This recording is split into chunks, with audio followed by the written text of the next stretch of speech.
hello from me and Merlin, the Magic Maths Puppet, and we're going to go through our first Magic Maths lesson. Here we go. We're going to start off with calling out those numbers, shout out the ones that you know, have a go at trying to work out the ones you're not sure about. Ready? 5, 16, 13, 4, 19, 7, 20, 14, 12, what's this one? 3, you're right. What's this one? 15, well done. What's this one? 17, 11, 9. What's this one? 6, well done.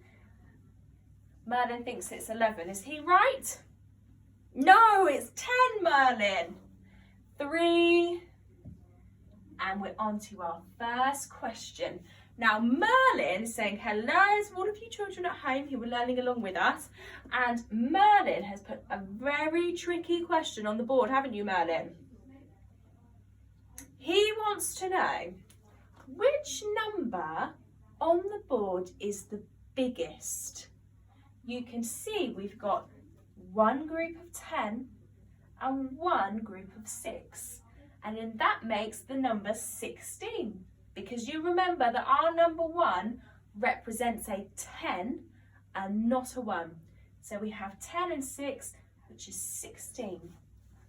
On the other side, we have 10 and 3. So that number must be 13 because our number has 1 10 and 3 1s. Now, Merlin's just thought of a very good point. If we have 6 1s here and only 3 1s here, which one do you think is the biggest? And how do you know? We could look at the 10s that we have and we could look at the 1s. You might just know, because 16 comes after 13, that's further on in the number sequence, so that's a bigger number. If you got the answer 16, you are right. Well done. Okay, Merlin's set up another challenge. Oh, okay, which number is missing? We've got 9, 10, 11, then we have a number missing, 13, 14. Which number is 1 less than 13? Which number is 1 more than 11? If you've got the number 12, give yourselves a clap. You've got it exactly right. Well done.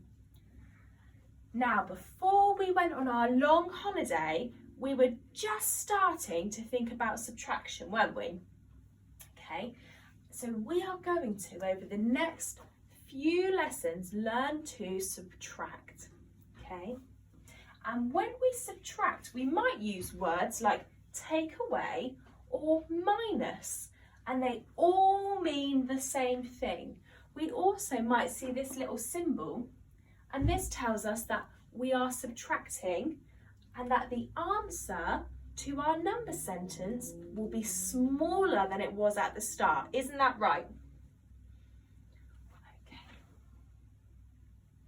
So here we have our number sentence. Now Merlin thinks that this says 9 take away 3. Is he right? It's 10, isn't it? 10 take away 3. Now I'm going to need to start by getting myself 10 cubes to work this out. So let's have a look and just check to see that I've got the right amount to start with. So I've got 1, 2, 3, 4, 5, 6, 7, 8, 9, 10. Brilliant. So I've got my 10 to start with, haven't I, Merlin? Okay. Now, Merlin thinks that I need to get another 3 to put into this group. Is he right? No, because that would be adding adding. And we're not adding because our answer is going to get smaller. So we're going to take an amount away from our whole amount. So I have 10 and I'm going to subtract or take away 3. Here we go.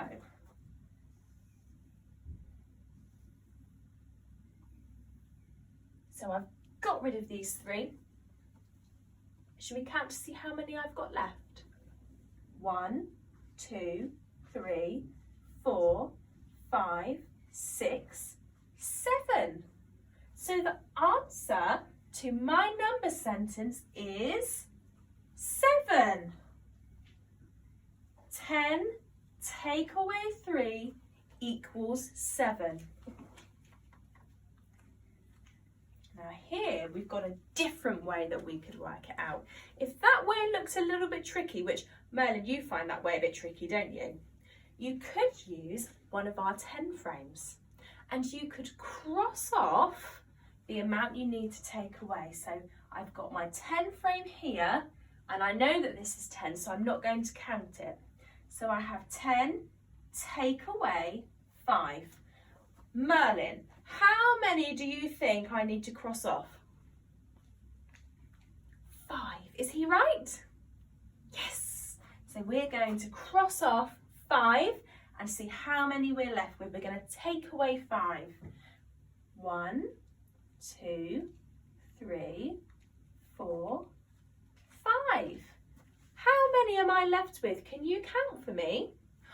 1, 2, 3, 4, 5. When we take away 5 from 10, we have 5 left. 10 take away 5 equals 5. Well done, you're doing so well. Next one. This is called a number line. And when we subtract using a number line, we have to jump backwards. Now we always start on the number that is the start of our number sentence. So we have 10 take away 2. So I'm going to start on 10 here and I'm going to jump 2 numbers back, just like I'm counting backwards. So I'm going to go 1, 2. So I started with 10 and I've subtracted 2 and I've landed on the number 8. That's right, well done. The last way that we could use it is we could use our fingers. Now Merlin's going to say goodbye at this point because Merlin needs to go back and do some hard work. So Merlin's going to say bye-bye. And I'm going to free up my other hand. Let's pop in there. And I'm going to show you my 10 fingers. So here it says 10, take away 4. So if I have 10 and I take away 1, 2, 3, 4, how many do I have left? 1, 2, 3, 4, 5, 6. So 10 take away 4 equals 6. Well done. Okay, now I'm going to set you a challenge now that you are going to be a superstar at subtraction. You should have a sheet which mummies and daddies and carers can find on the website, or you could have a go at you making your own 10 frame if you fancied a bit of a challenge. Okay, and you are going to put counters or anything that you've got in the house that you can use to count with to cover the squares to solve these subtraction problems. So your first one says 8 take away 4. So you would start with your 8 counters, take away 4 and see how many you have left. I hope you've enjoyed this magic maths lesson and I'll be back tomorrow with another one for you. Well done everybody!